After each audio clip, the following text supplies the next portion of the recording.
Bienvenidos una vez más a Evangelio Bíblico. A continuación te presentamos una prédica del pastor José Manuel Sierra. Recuerda que la Biblia dice: lámpara es a nuestros pies, su palabra y lumbrera a nuestro camino. Así es que te invito en el amor de Cristo a que pongamos mucha atención en el siguiente mensaje.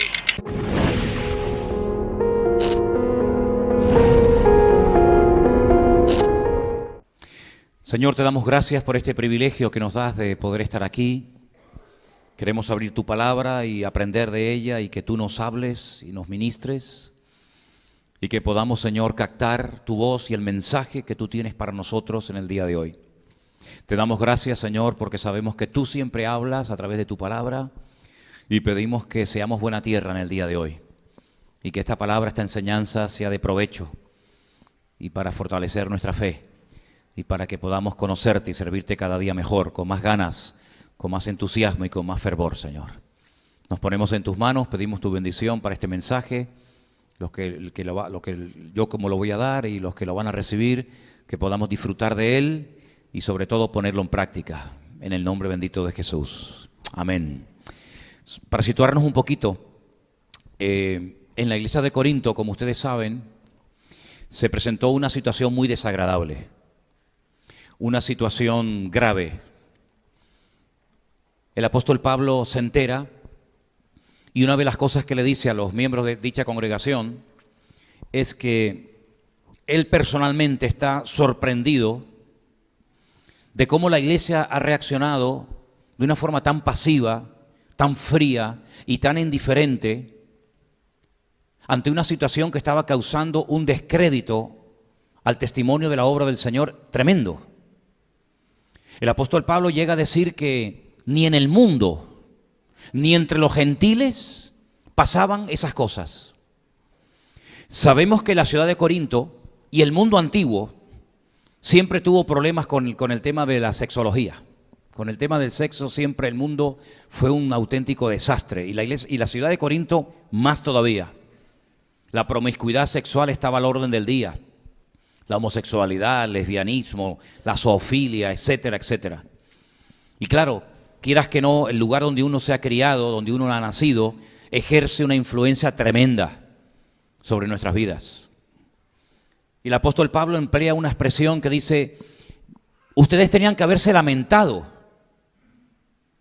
Esta situación no tenía que haber traído ningún tipo de alegría ni de tolerancia a la iglesia, sino más bien todo lo contrario. El término que él emplea, como lo expliqué el jueves, es: ustedes tenían que haberse puesto de luto. La iglesia tenía que haberse puesto a llorar, porque lo que está pasando entre ustedes es intolerable, es algo increíble, que repito, es que ni en el mundo se practica eso que ustedes están haciendo ahí adentro. Bueno, concretamente, para situarnos, 1 Corintios capítulo 5 fue el que leímos el otro día. No lo vamos a poner ahora porque ya lo leímos. Habla acerca de un miembro de la iglesia que estaba manteniendo relaciones sexuales con su madrastra. Ahora, no todos los comentaristas se ponen de acuerdo.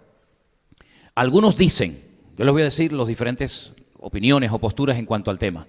Algunos dicen que la mujer con la que él estaba manteniendo relaciones no era evidentemente su madre, sino era una esposa que tenía su padre, ¿vale? Otros dicen que puede ser que el padre estuviera muerto, y él lo que hace es unirse a la que fue esposa de su padre.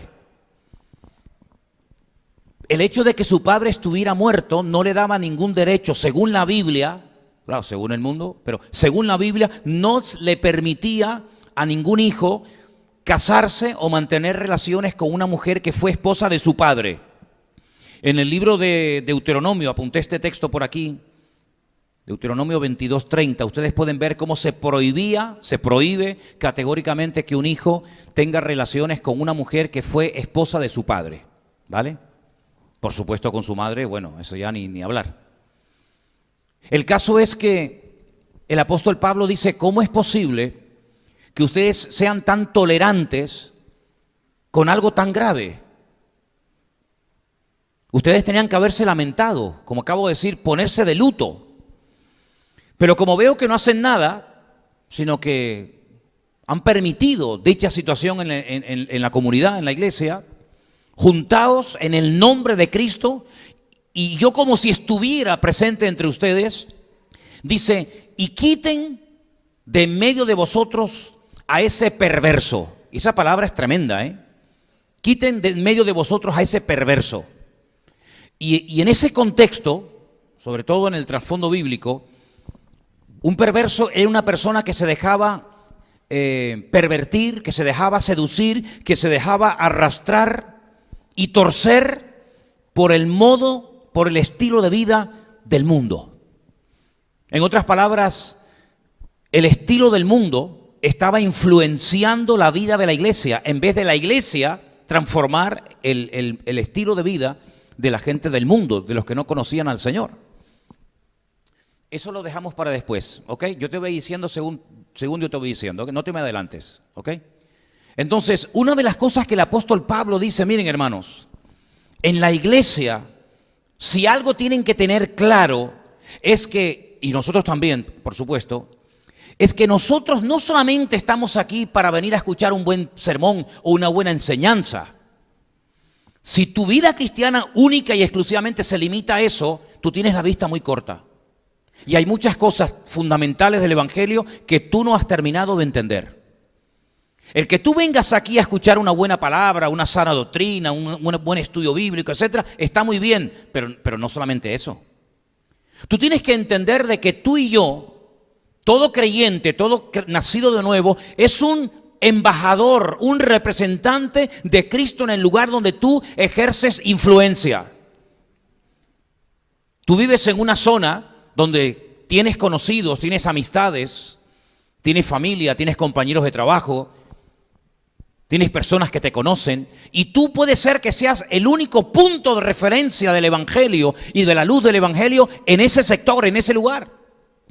Por lo tanto, cuídate mucho de la forma como estás viviendo, porque por culpa de un mal testimonio que pueda dar en un momento determinado un hermano de una iglesia, sea de esta o de cualquier otra, puede ser que la gente inconversa que no conocen al Señor saquen conclusiones equivocadas y metan en el saco y metan en la lata a todo el mundo y digan eso de que, bueno, ahí son todos iguales. Una de las grandes preocupaciones que tenía el apóstol Pablo, padre y fundador de la obra, es que ese concepto de que todos son iguales llegara a la calle.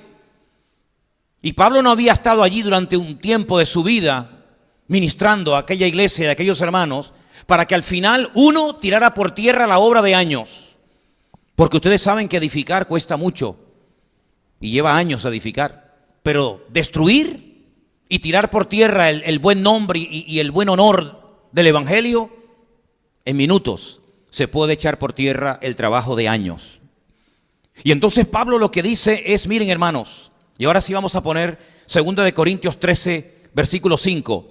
Pablo dice que los creyentes, y es una cosa que yo muchas veces veo y observo que hay muchos creyentes que no lo hacen, cuando es bíblico hacerlo y cuando es necesario hacerlo también de vez en cuando. Y emplea dos palabras muy interesantes, y esto es lo que llamamos a llamar autocrítica. Criticarnos, juzgarnos, analizarnos a nosotros mismos. Dice el texto, examinaos a vosotros mismos si estáis en la fe. Es interesante eso, ¿eh? Examínate a ver si tu conducta, tu comportamiento, tu estilo de vida indica que estás en la fe. Ahora, no se refiere, como vimos en aquel retiro que lo titulamos o lo llamamos fortaleciendo la fe. No se refiere al hecho de si tienes o no tienes fe en el Señor, porque se sobreentiende que tienes fe en el Señor. Sino cuando dice examinaos a vosotros mismos si estáis en la fe, se refiere a que la fe tiene que manifestarse por nuestro estilo de vida.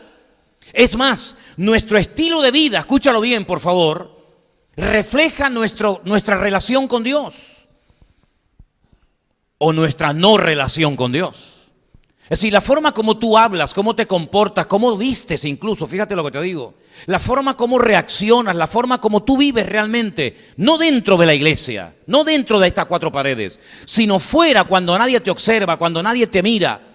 Es ahí donde tú te demuestras a ti mismo si estás o no estás verdaderamente en Cristo, en la fe. Y por eso Pablo dice, examinaos a vosotros mismos para ver si estáis en la fe. Probaos a vosotros mismos. ¿O no os conocéis a vosotros mismos que Jesucristo está en vosotros, a menos que estéis reprobados?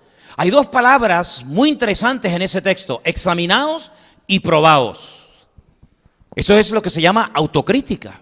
Decir, oye, vamos a ver, es que mi vida cristiana no es simplemente el venir aquí y estar aquí, ¿cuánto? 1 hora y media, 2 horas o lo que sea.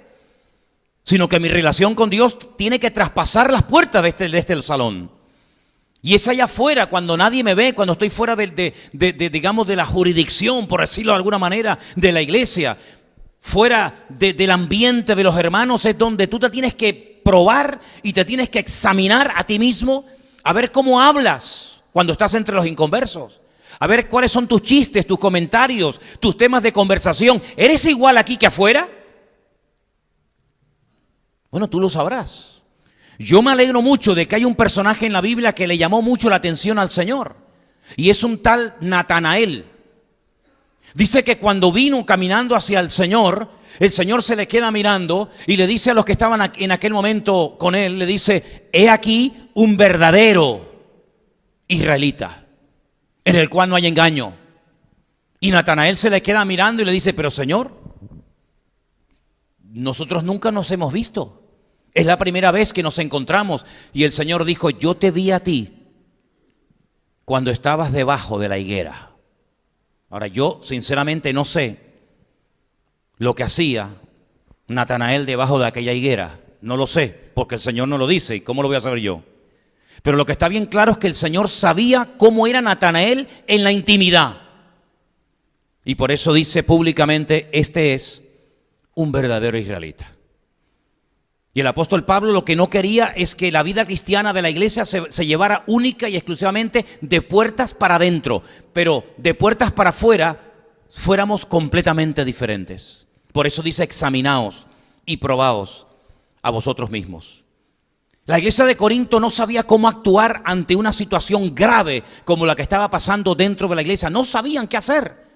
Y entonces lo que hacían es no hacer nada.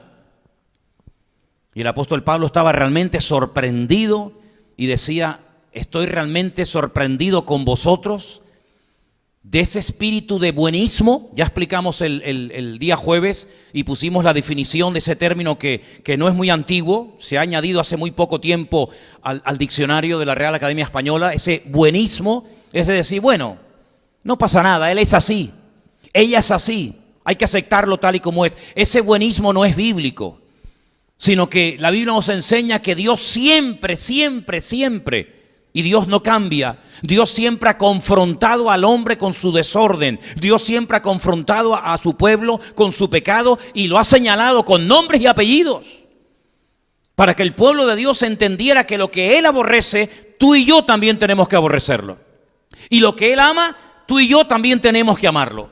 Y lo que Él apoya y respalda, tú y yo tenemos el deber y la obligación también de avalar y respaldar. Yo te recuerdo que en el jardín del Edén fue Dios, no fue el diablo, fue Dios el que dijo, fuera, fuera. Y cuando se arrepintieron y cuando se vistieron y cuando reconocieron su pecado y comenzaron a matar animales, como había dicho el Señor no dijo, bueno, ahora pueden entrar otra vez. Nunca más Adán y Eva volvieron al jardín del Edén, nunca más. Incluso dice que puso ángeles con espadas en sus manos para que nunca más el hombre y la mujer volvieran. Porque hay cosas que cuando uno peca se pierden y a veces no se vuelven a recuperar nunca. Y una de las cosas que es muy difícil recuperar con el paso del tiempo, no digo que sea imposible, pero es muy difícil volver a recuperar, es la confianza. Porque Dios sabe y conoce tu corazón, pero hay gente que ni perdona ni olvida, y sobre todo el mundo. Yo te recuerdo que fue Dios el que mandó el diluvio desde su presencia a la humanidad, ¿o no? No fue el diablo, no fueron los demonios que quisieron arrasar con la raza humana, no, fue Dios el que mandó el diluvio. Claro, ya a través de la vida de Noé estuvo advirtiendo durante más de 100 años, arrepiéntanse, prepárense que viene un diluvio. No hacen caso, se acabó. Fue Dios el que confundió las lenguas en la Torre de Babel. Fue Dios el que permitió que destruyeran el primer y el segundo templo de Jerusalén. Fue Dios el que permitió a Nabucodonosor prenderle fuego a la ciudad de Jerusalén y llevarlos cautivos a Babilonia por 70 años, ¿o no? Fue Dios el que le dijo a Josué: la razón por la cual habéis hecho hoy el ridículo y el enemigo se ha cebado con vosotros y habéis perdido la guerra en Jai es porque hay pecado entre vosotros. Y hay momentos en los que Dios le dice a Moisés, tremendo: voy a destruir a toda la nación y te voy a poner a ti sobre jefe y sobre líder de una nación más fuerte y poderosa que ellos.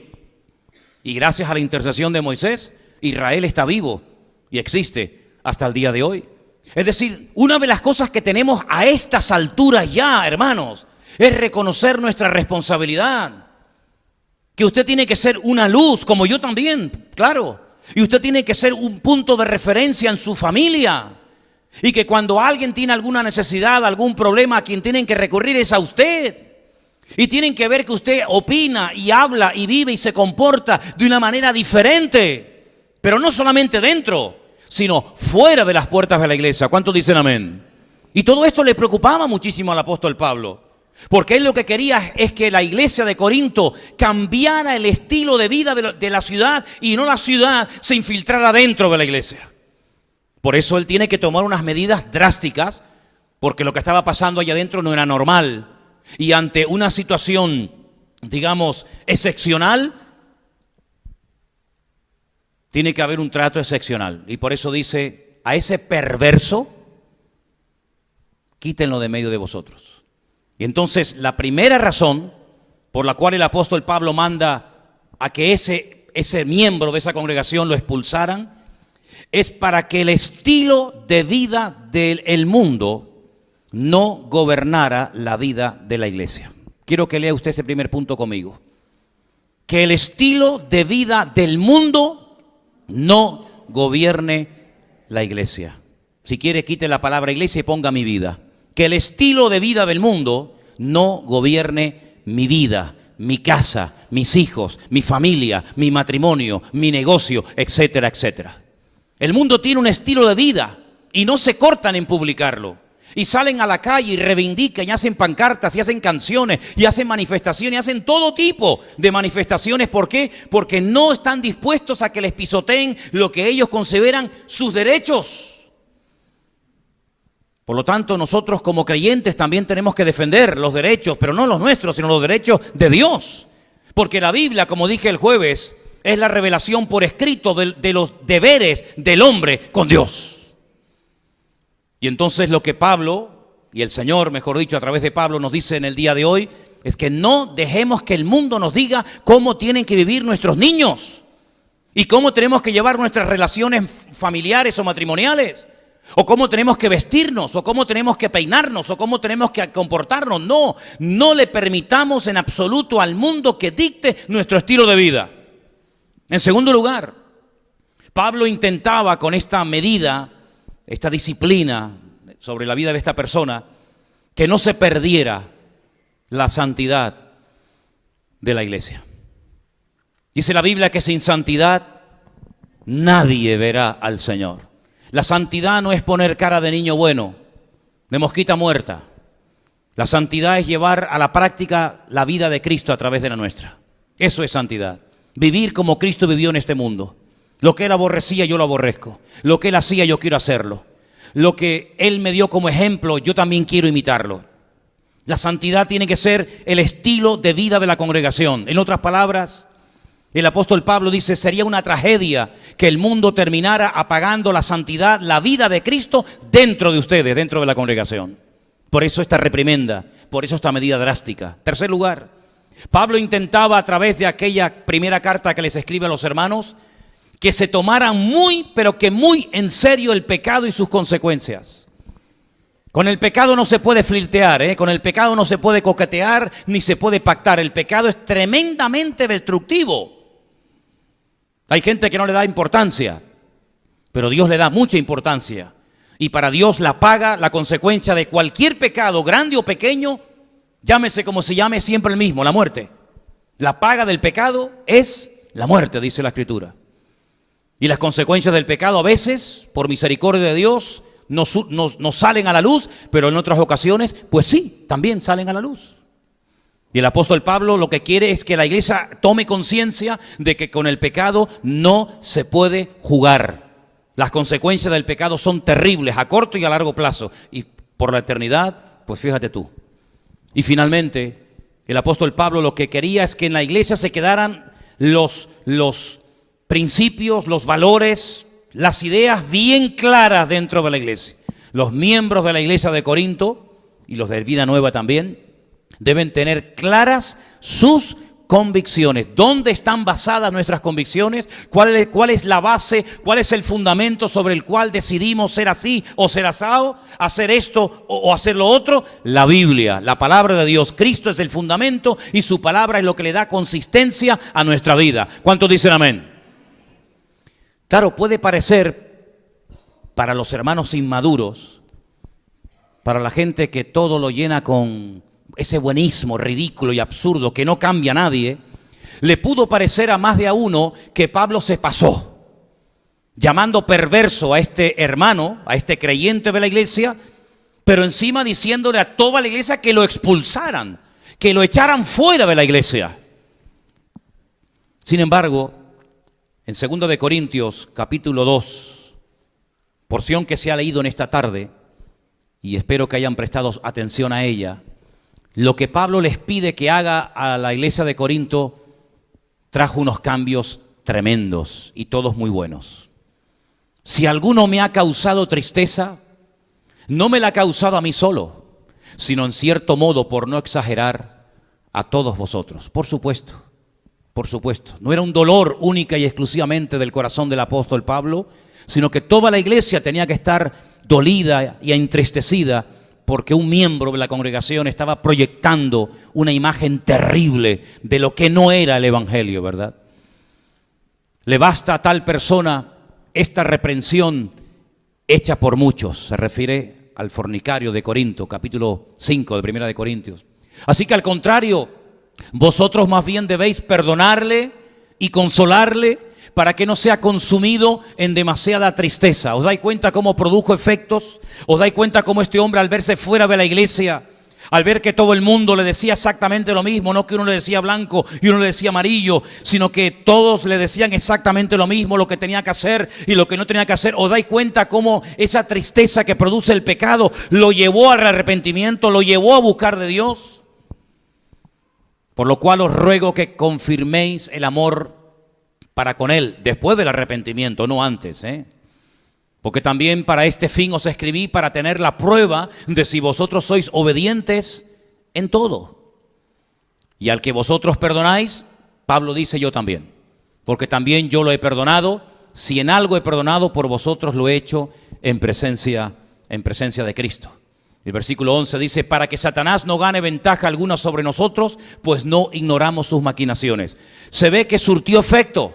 Se ve que el hombre volvió en sí como el hijo pródigo. Se ve que el hombre dijo, oye, ya no tengo esa comunión con mis hermanos, ya no tengo ese privilegio de poder estar en el culto con ellos, ya no puedo tener esa relación con el Señor que tenía. ¿Y por qué? Por mi mala cabeza, por mis malas decisiones, por mi mal ejemplo. No solamente me estoy haciendo daño a mí mismo, no solamente estoy perjudicándome a mí mismo, no solamente estoy echando por tierra la obra de Cristo en mi vida, sino que estoy perjudicando a toda la iglesia, a todos mis hermanos.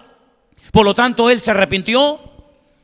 Pablo se entera de que este hombre se arrepiente, está hecho polvo, está triste, está destruido, y el apóstol Pablo dice, bueno, si ha habido verdaderamente un cambio, y parece que lo ha habido, vuelvan otra vez a aceptarlo, perdónenlo, porque yo también lo he perdonado.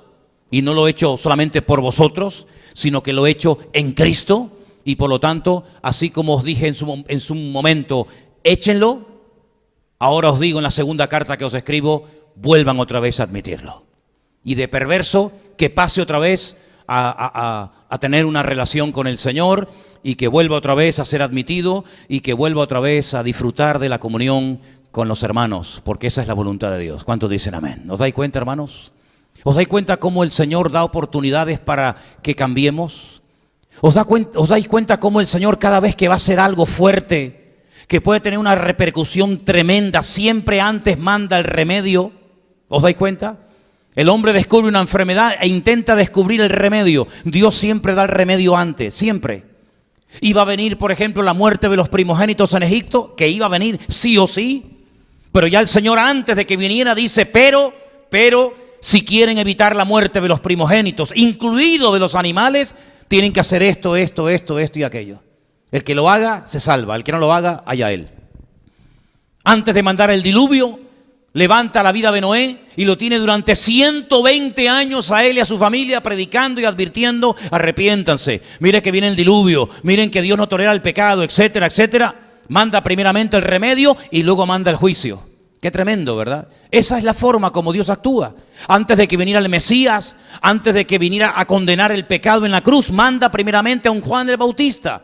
Un hombre que tal vez no goza de mucho respaldo popular porque es una persona que predica en el desierto, se viste muy raro, es un solitario, pero él dice, arrepiéntanse, prepárense porque detrás de mí viene uno que no soy digno de desatar la correa de su calzado.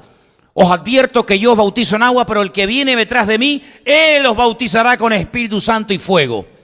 Entonces Dios siempre nos dice antes las cosas para que no nos agarren por sorpresa, para que no digamos, es que yo no sabía nada. No, eso no sirve. Esa excusa no es válida en el reino de Dios. En el reino de Dios siempre antes de hacer algo lo dice de antemano. De hecho nosotros sabemos lo que va a pasar en los últimos tiempos. ¿Desde cuándo lo sabemos? Pues lo sabemos desde que se escribió la Biblia y desde que llegó el Evangelio a nuestras manos. Sabemos que vendrá un anticristo, que vendrá una gran tribulación, que vendrá una marca de la bestia, que vendrán terremotos, que vendrán plagas. Lo sabemos de antemano. ¿Para qué? Para que velemos y oremos y las advertencias del Señor surtan efecto en nuestra vida y no nos pille despistado cuando ocurran estas cosas. ¿Se dan cuenta? Por lo tanto, hermanos, esta historia de expulsión y de una vuelta admitir a este miembro se produce porque hay algo que la Biblia le da mucho énfasis, importancia, y es la restauración. ¿Cuántos dicen amén? Restauración. Y hay vidas que todavía no han terminado de romper con estilos de vida, con formas de pensar y de reaccionar que son típicas del mundano. Fíjense, por ejemplo, la iglesia de Corinto, eran creyentes, eran gente que habían entendido el Evangelio. Eran personas que se habían bautizado, eran personas que hablaban muchos de ellos en lenguas, otros profetizaban, otros tenían dones del Espíritu. Y Pablo dice, nada os falta en ningún don, hermanos. Bueno, gloria a Dios, pero es que los dones, lo que hacéis, hermanos, no coincide con lo que sois. Y el gran problema es cuando nosotros hacemos cosas para el Señor, pero nuestra conducta, nuestro testimonio personal no avala lo que hago. De ahí que muchos en aquel día, presumiendo de lo que hicieron y no presumiendo de lo que eran, presentarán delante del Señor como currículum para escapar de la condenación eterna. En tu nombre hice tal cosa, en tu nombre hice no sé qué cosa, pero el Señor los dirá, nunca os conocí, apartaos de mí, hacedores de maldad. Luego existe la posibilidad de que tu vida sea una vida continuamente de hacer y hacer y hacer y hacer cosas impactantes de cara a la galería, como sanar enfermos, como echar fuera demonios, etcétera, etcétera. Pero delante de Dios lo que haces no anula lo que eres, es más bien todo lo contrario.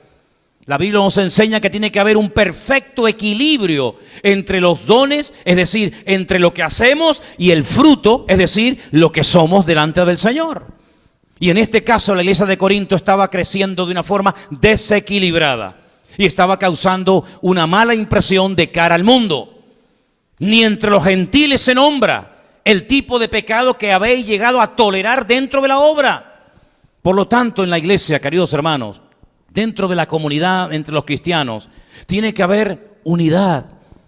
Pero unidad no porque nos llevamos bien y porque todos creemos lo mismo, sino una unidad del Espíritu que nos permite aceptar lo que Dios nos tenga que decir, aunque nos duela, ¿sí o no? Porque las lecciones que se aprenden con dolor y con lágrimas nunca se olvidan. Nunca.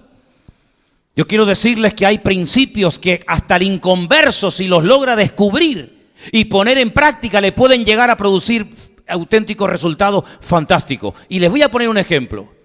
Hay dos juicios tremendos en el Antiguo Testamento, así como este juicio, gracias al Señor, terminó bien. Hay segunda parte y gloria al Señor, este hombre fue sacudido, fue zarandeado y volvió en sí cual hijo pródigo, volvió al seno de la iglesia.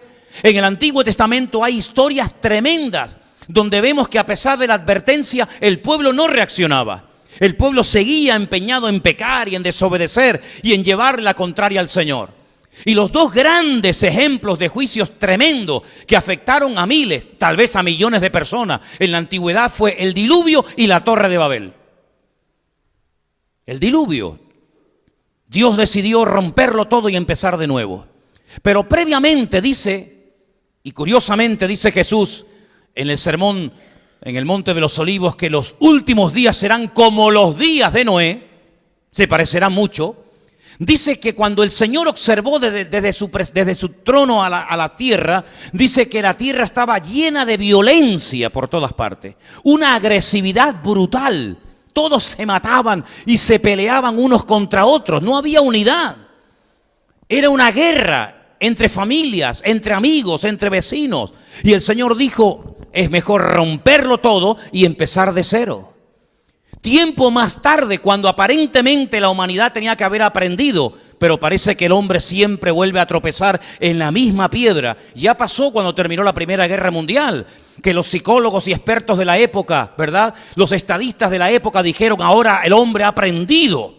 Por fin el hombre ha aprendido, después de una guerra mundial, que en una guerra nadie gana, sino que todos pierden. Por lo tanto, estamos seguros, y se escribió en los diarios de la época, de que las naciones europeas por lo menos aprendieron la lección de que nunca más tenían que enfrentarse la una contra la otra. Ya veo que aprendieron, Lo aprendieron, pero que muy bien, porque no pasó muchos años y empezó una segunda guerra mundial aún peor y más bárbara y terrible que la primera.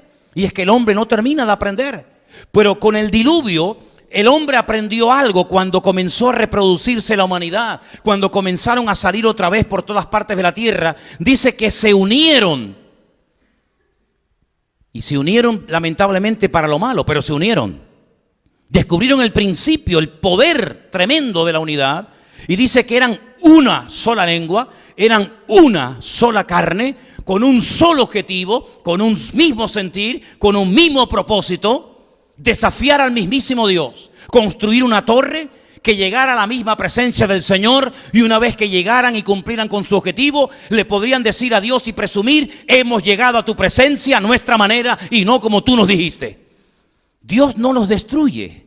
Podía haberlo hecho otra vez, ya lo había hecho una vez con la generación del diluvio, que los destruyó a todos y empezó la humanidad con 8. Pero en esta ocasión no lo hace. ¿Por qué no lo hace?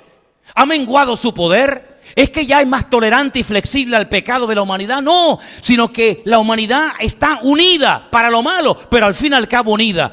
Y en base a ese principio elemental poderoso de la unidad, Dios no los destruye, sino que simplemente los dispersa, pero no los destruye, porque la unidad lo que hace es que impide la destrucción. Es interesantísimo ver cómo en el día de hoy una de las cosas que el diablo intenta hacer es pelear y enfrentar a los hermanos unos contra otros, porque el diablo sabe perfectamente que en la unidad está la fuerza. ¿Cuántos dicen amén? Mirad cuán bueno y cuán delicioso es habitar los hermanos juntos en armonía, porque allí envía el Señor bendición y vida eterna. No hace falta traer a un famoso predicador de sabe Dios dónde. No hace falta hacer un espectáculo. No hace falta hacer nada extraño. Simplemente con el hecho de que estén juntos en armonía, allí hay bendición y vida eterna, dice la Escritura. Y ahora Pablo lo que está tratando de demostrarle a la iglesia de Corinto, y creo que también a nosotros en el día de hoy, es que uno solo puede contaminar a toda una iglesia. Y Pablo utiliza un elemento muy conocido, tanto en aquella época como hoy en día, como es la levadura. ¿Quién no conoce la levadura? ¿Quién no conoce lo que hace, el efecto que produce ese polvito, ¿no? Eso que apenas se nota, pero cómo puede cambiar todo de un momento a otro, algo tan insignificante como es la levadura. Pablo dice que un poco de levadura leuda toda la masa. Pero la levadura no es instantánea. La levadura lleva un tiempo. Hay que esperar. pero como a la levadura le des tiempo, ya no para, Como a la levadura le des el tiempo que necesita para fermentar, se dice. Eso es imparable, eso es un proceso que es un proceso irreversible, ya no hay marcha atrás. Si le metes levadura y esperas el tiempo adecuado, eso crece sí o sí. De ahí que el Señor les dijera a los hijos de Israel, antes de salir de la esclavitud en Egipto, durante una semana no comáis nada con levadura, porque ellos no tenían que tener ni tiempo para que leudara. Es decir, si quedáis en Egipto para que fermente el pan, puede ser que muchos de ustedes mueran. Por lo tanto, es mejor comer matzá, es decir, comer pan sin levadura, que disfrutar de pan con levadura, pero perder la oportunidad histórica de poder salir de la esclavitud y convertiros en un pueblo libre con un destino maravilloso como es la tierra prometida que fluye leche y miel. Así que es mejor, como dijo el Señor, más vale entrar tuerto, más vale entrar con una mano que perder la salvación por querer mantener cosas que no sirven para nada. Y Pablo utiliza el elemento de la levadura para decirle a los corintios, hermanos, el pecado es como la levadura, que una vez que se mete, si no se interviene a tiempo, fermenta, se extiende por toda la congregación y lo que se podía haber arreglado hace un año, ahora es imposible porque tiene tantos tentáculos el pecado. Se ha esparramado, es una especie como de cáncer que se extiende. ¿Cómo se llama eso que se produce cuando esa metástasis, ¿no? Ese crecimiento alocado de las células. Claro, tenemos que tener un número de células, pero cuando hay un crecimiento desproporcionado, anormal, se produce una metástasis que te lleva a la muerte, porque es un cáncer, amigo. Y el apóstol Pablo dice, el pecado es como el cáncer, una vez que se extienda, no hay quien lo pare. Fíjate que el primer pecado que menciona el apóstol Pablo de la iglesia de Corinto son los celos. Después habla de murmuraciones, después habla de divisiones, después habla de grupitos, yo soy de Pablo, yo soy de Apolo. Y dice, bueno, parecen pecados, vamos a decir, normales, ¿no? Sí, pero fíjate que todo empezó con una actitud de celos entre hermanos, y cuando vas avanzando y avanzando y avanzando en la epístola, llegas a un punto que te encuentras a un tipo en la iglesia que está manteniendo relaciones sexuales con su madrastra. Sí, ese no es el primer pecado que se menciona en la iglesia de Corinto. No, ese es el último. Por lo tanto, te das cuenta que el pecado fue a más. El pecado no fue a menos. Y es que el problema de fondo de la iglesia de Corinto, y es lo que yo no paro de darle vueltas y vueltas y vueltas, digo, ¿por qué esta persona es así? ¿Por qué esta otra persona actúa de esta forma o cae en este pecado? Y yo he llegado a una conclusión, y me vais a perdonar que yo ahora dé mi opinión personal. Yo creo que el gran problema base y fundamental de mucha gente es que no tienen relación con Dios. No tienen relación con Dios. Tienen relación con la iglesia, con los jóvenes, con los hermanos, con los cultos, pero no hay relación con Dios. Y al no haber relación con Dios, uno se convierte en un religioso, donde eres capaz de creer, incluso hasta de debatir con un inconverso tu postura doctrinal, pero eso no significa de que tú en el fondo hayas nacido de nuevo y hayas entendido el evangelio. Si a este hombre que iba a esta congregación y llevaba esta doble vida, lo encontrara un inconverso en la calle y le preguntara, oye, ¿y ustedes los cristianos en qué creen? Yo estoy plenamente convencido de que el fornicario de Corinto daría una explicación doctrinal excelente. Y diría, nosotros éramos paganos, venimos de adorar a Afrodita, a Baal, a Milcón, o a Baco, a Ceres, o sabe Dios quién, pero ahora nos hemos convertido. ¿A quién nos habéis convertido? Nos hemos convertido al Mesías. ¿Qué Mesías? Y te hubiera explicado, mira, nació en Belén de Judea y murió en una cruz y resucitó. Yo estoy convencido de que el fornicario de Corinto, como cualquier creyente de la iglesia, podía haberse posicionado ante cualquiera y podía haber defendido su fe sin ningún problema. Pero luego observaba su vida. Que por cierto, donde lo pillaron con el pecado no fue en el mundo. Donde practicaba el pecado era dentro de la iglesia. Porque es curioso que a veces para pecar a algunos les resulta más fácil pecar dentro que fuera. Donde lo pillaron con el pecado fue dentro de la iglesia. Y entonces te das cuenta cómo hay personas que pueden llegar a defender posturas doctrinales y discutir de que conversaciones de tipo teológicas o bíblicas. Pero eso no significa de que sean personas que tengan una relación genuina, profunda y directa con el Señor. Y eso es lo que tenemos que preguntarnos todos a estas alturas de la vida.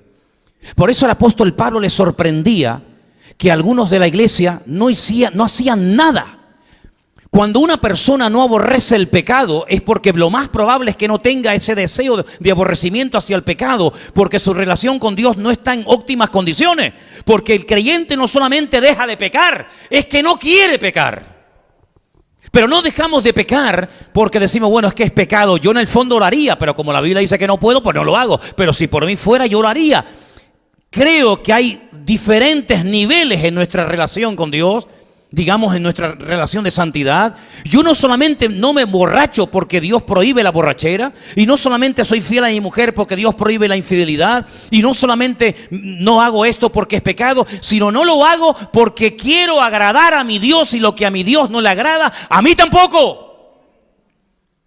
Y no es que deje de pecar porque diga, que si lo hago me voy al infierno. Es que me da igual, porque si mi Dios viviera en el infierno, preferiría irme al infierno con Él que al cielo con el diablo.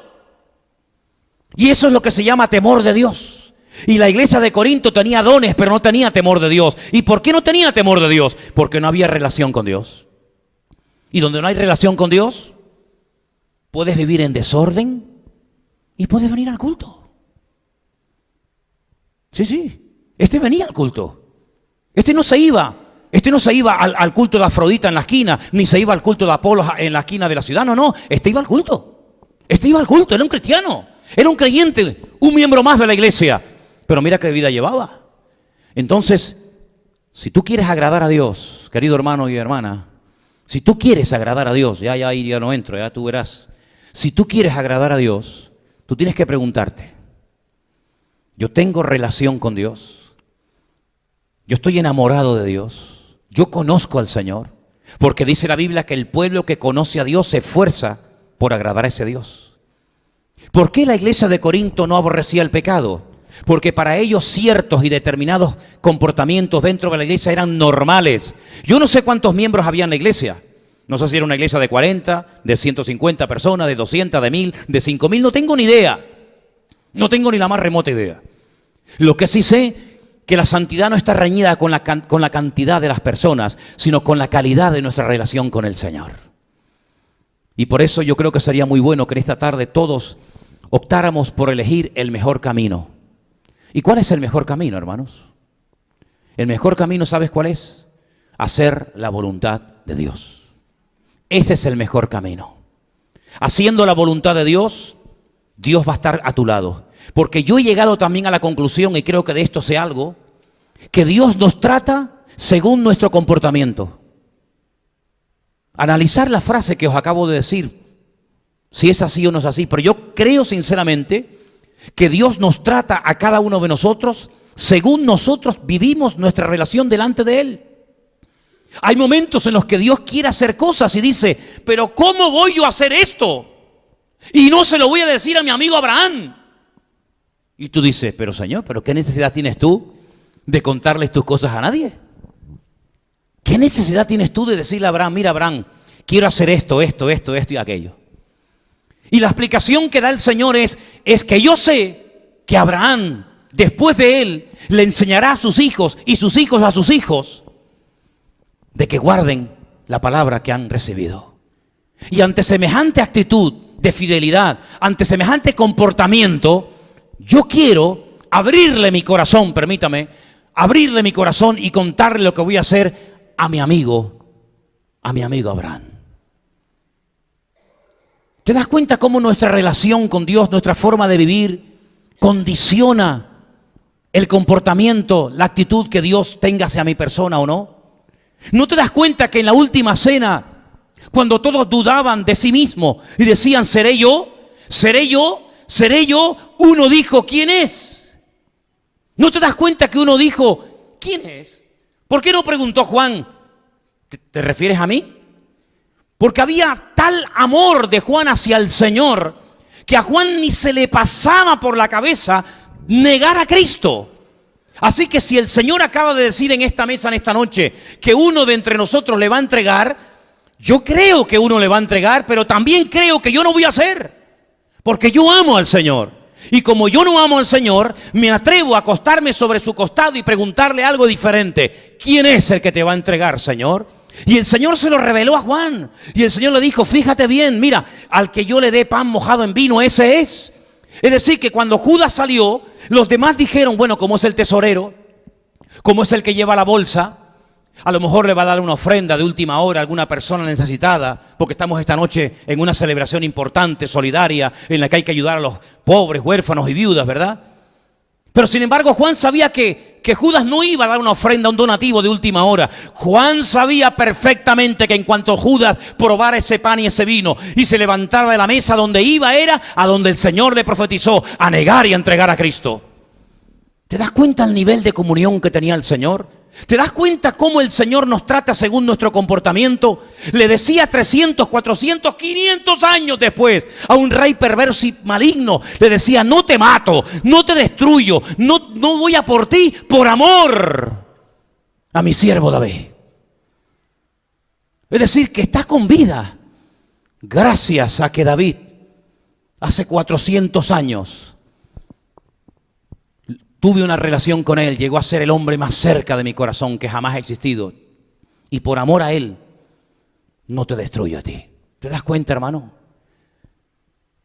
Ya no estamos en los tiempos de David, ni en los tiempos de Moisés, ni en los tiempos de Pablo, ni en los tiempos de Juan el Bautista. Ahora estamos en otro tiempo, en otra generación. Pero yo me pregunto, este país con las bofetadas que le ha dado al Señor y con los disgustos que le ha dado al Señor y a su pueblo durante siglos y siglos, ¿todavía estará en pie por amor a nosotros?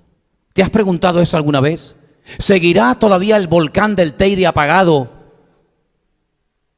cuando podía explotar de un momento a otro?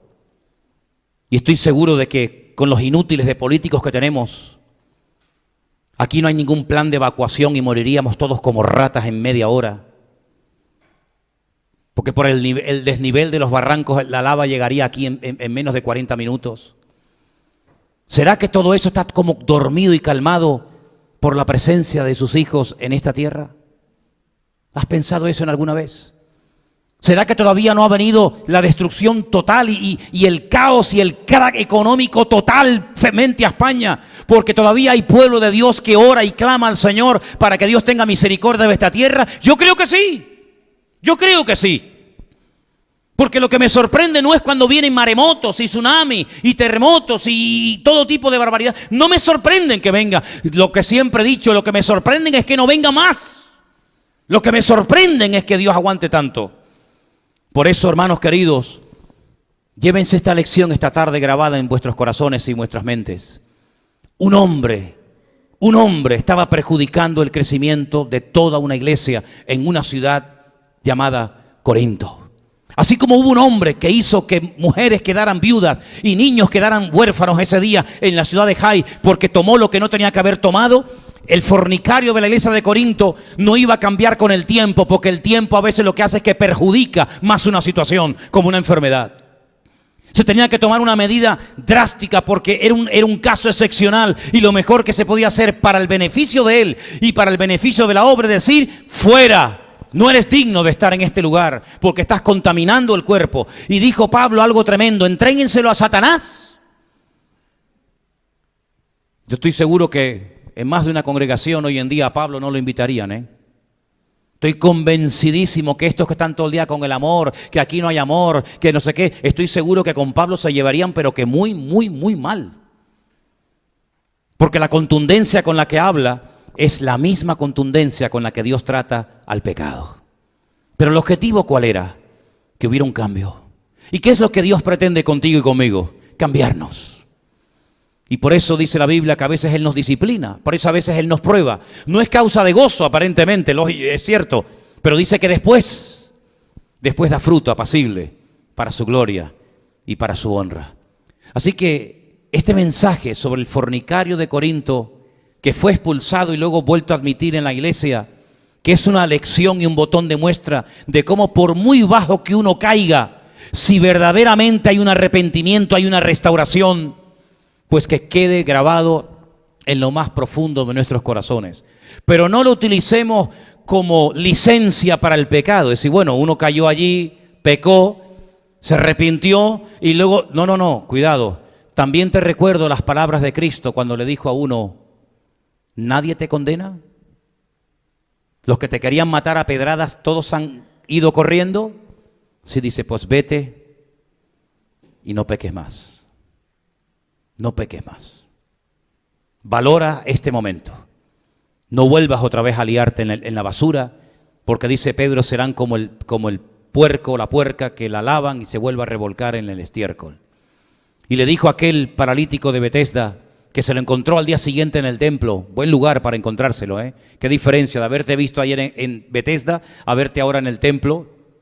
Y le dice, no peques más para que no te venga una cosa peor encima.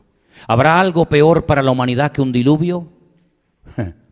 ¿Habrá algo peor que todos los juicios que Dios ha mandado a lo largo de la historia sobre Sodoma y Gomorra, sobre Egipto, sobre Roma y sobre Israel? ¿Habrá algo peor que todo eso? Por supuesto que sí. Pero también hay algo mucho mejor. Si hay obediencia y si cogemos el camino correcto y nuestro comportamiento es un comportamiento alineado con la voluntad del Señor. No te la juegues, no estés tomándole el pelo a Dios. No vayas de santurrón cuando no eres santurrón. No vayas de mosquita muerta cuando no eres mosquita muerta. Realmente el pecado tiene que ser desmantelado desde sus raíces hasta su techo. El pecado tiene que ser destruido y arrancado de raíz de nuestra vida, porque va a ser la única manera de que reine y triunfe el poder de Dios en todos y en cada uno de nosotros todos los días. Amén, hermanos. Cierra tus ojos, vamos a orar. Ahí donde estás, examínate, mírate a ti mismo, haz autocrítica y pregúntate en esta tarde, aquí en este lugar, si estás bien firme en Cristo o no. Si tu vida pública y privada coinciden, si estás dispuesto a ser cambiado y tratado por el Señor. El problema en la vida de este hombre en Corinto no se solucionó con oración, no se solucionó con ayunos. Ayunemos por nuestro hermano que ha caído, oremos por nuestro hermano que ha caído. No. La medicina, depende de lo que tengas, sirve para una cosa o para otra. No vale una medicina para todo. Los tratamientos varían según las enfermedades e incluso hasta se ha llegado al punto, se quiere llegar al punto de tener una medicina personalizada, porque a lo mejor lo que le curó a uno le perjudica a otro o viceversa. Tenemos un Dios personal que sabe cómo tratar la vida de cada uno de nosotros, que tal vez lo que se le dijo a una persona contigo no funcione, pero podemos tener la garantía y la seguridad de que Dios, nuestro Dios, sabe lo que tú y yo necesitamos. Lo importante es que hoy le digamos todos al Señor, yo quiero cambiar. Si es así, dígaselo. Yo quiero cambiar, Señor. Yo quiero que tú hagas una obra en mi vida. Yo quiero que arranques de mi vida al mundo, que saques de mi corazón a Egipto. El Señor le dijo a Israel, 40 años os he tenido en el desierto. Salisteis físicamente de Egipto, pero espiritualmente aún seguís allí. Os comportáis como los egipcios, habláis como los egipcios. Os dejo unos días solos y volvéis otra vez a adorar lo que adoraban los egipcios. Estáis siempre mirando atrás, echando de menos la comida, echando de menos el pescado, echando de menos ¿qué? Si erais esclavos, es que habéis olvidado de que erais esclavos. No erais príncipes, ni ricachones, ni terratenientes. Erais pobres, ciegos, desnudos, miserables esclavos. trabajando de sol a sol, pasando calor, pasando hambre, siendo humillados, vejados por la mano del faraón. ¿Cómo echáis de menos vuestra antigua vida de Egipto? ¿Y cuántas veces en el corazón de creyentes hay como una especie de división entre lo que quieren y lo que son? Por eso en esta tarde toma la determinación de escoger el buen camino. Y el buen camino es hacer la voluntad de Dios. Que no se haga nuestra voluntad, sino la suya. Haz tu voluntad en nosotros, Padre, así en el cielo como en la tierra. Que venga a nosotros tu reino. Que venga a nosotros tu reino. Que se haga tu voluntad en mi vida, como se hace tu voluntad en toda la creación y en todas partes. Renuncio a mi voluntad, dígaselo al Señor. Yo renuncio a mi propia voluntad, a mi ego, a mi orgullo, a mi soberbia. Renuncio a todo eso. Tiene que haber una renuncia, un rechazo. Renuncio a mi antigua vida, renuncio al engaño, renuncio a la mentira, renuncio al espíritu de idolatría, renuncio a la brujería, renuncio a la pornografía, renuncio a todo lo que no agrada a Dios, renuncio a todo eso y lo digo con mi boca para que quede bien claro y sellado en el mundo espiritual que quiero ir en serio con Dios. Quiero ir en serio con Dios. Y si vamos en serios con Dios, la bendición de Dios nos alcanzará. Esa es la riqueza del hombre, no lo que tiene, lo que es. Y tú puedes salir esta tarde por ahí con tu mismo patrimonio, con tus mismas cosas, pero por dentro puedes marcharte enriquecido si permites que la bendición de Dios y la voluntad de Dios se cumpla en tu vida. Aleluya. Quiero que ahí donde estás sentado hables con Dios. Quiero que en esta tarde ahí donde estás sentado tú tengas una conversación íntima con el Señor. Conversación que nadie tiene que oír ni meterse, porque es algo entre tú y Él. Y en esa conversación examínate y pruébate a ti mismo en esta tarde. Yo quiero que en esta tarde, ahí donde tú estás, le digas al Señor: estoy dispuesto a aceptar cambios. Estoy dispuesto a aceptar cambios en mi vida. Estoy dispuesto a ser tratado por ti, Señor. Estoy dispuesto, Señor, a someterme a tu señorío. Estoy dispuesto a acatar tus órdenes, Señor, y tu voluntad en mi vida. Estoy dispuesto, Señor. Estoy dispuesto, Señor. Estoy dispuesto a renunciar a lo que no te agrada, a dejar a un lado lo que he hecho durante años y años. Pero sé que no te agrada, Señor Jesús.